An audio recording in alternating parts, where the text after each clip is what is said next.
আসসালামু আলাইকুম।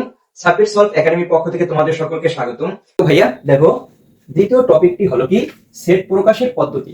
তো ভাইয়া আমরা জানি সেট প্রকাশের পদ্ধতিকে প্রধানত দুই ভাগে ভাগ করে। এখানে আমরা মূলত দুইটা ভাগে ভাগ করব। তো এক নম্বরে হলো দেখো তালিকা পদ্ধতি, আর দুই নম্বরে এসে সেট গঠন পদ্ধতি। মূলত আমরা সেট প্রকাশের পদ্ধতিকে দুই ভাগে ভাগ করেছি। তার ভিতর এক নম্বর হলো কি তালিকা পদ্ধতি, দুই নম্বরে হলো কি সেট গঠন পদ্ধতি। তো ভাই এখন দেখো তালিকা পদ্ধতি আবার কাকে বলে? যে পদ্ধতিতে সেটের উপাদান দেয়া থাকে তাকে তালিকা পদ্ধতি বলে। বলছি কি ভাইয়া, সেটের উপাদানগুলো দেওয়া থাকবে, যে সেটের উপাদানগুলো দেয়া থাকবে তাকে মূলত কি তালিকা পদ্ধতি বলে। তারপরে দেখো এটি দ্বিতীয় বন্ধনী এবং একাধিক সংখ্যা থাকলে কমা ব্যবহার করা হয়। তো আমরা তালিকা পদ্ধতিটা লিখি। দেখো বলছি কি যে পদ্ধতি সেটের উপাদান দেওয়া থাকে, যেমন এখানে দেখা থাকবে 2, দেওয়া থাকতে পারে 3, দেওয়া থাকতে পারে 4, এবং তিনটা সংখ্যা দেওয়া থাকতে পারে। এখন এই তিনটা সংখ্যা আমরা কি তালিকা পদ্ধতিতে প্রকাশ করব। এখন দেখো এই তিনটা দেওয়া থাকলে তারপর বলছি কি এটি দ্বিতীয় বন্ধনী, তাহলে আমরা দ্বিতীয় বন্ধনী দ্বারা প্রকাশ করব। তাহলে এটা দ্বিতীয় বন্ধনীটা আমরা আটকাইছি।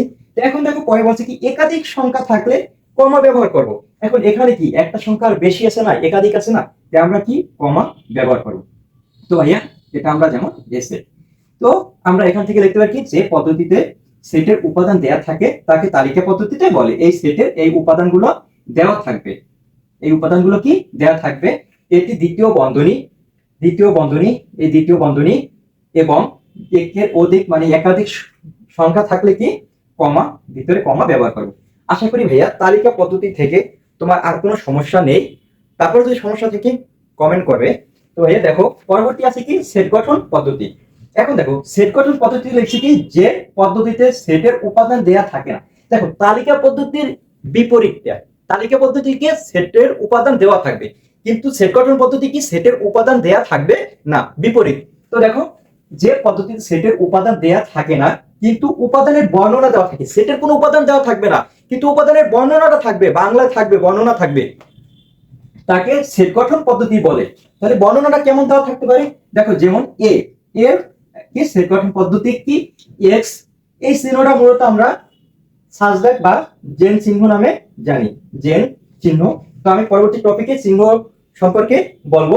দেখো ভাইয়া তাহলে এক্স জেন এক্স স্বাভাবিক বিজোড় সংখ্যা।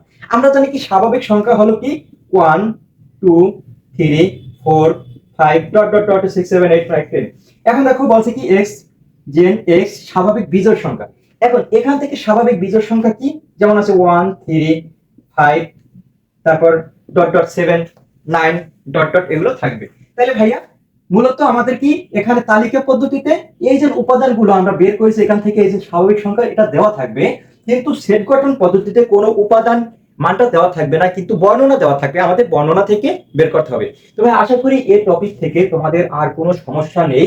যদি সমস্যা থেকেও থাকে আমাকে কমেন্ট করে জানাবে।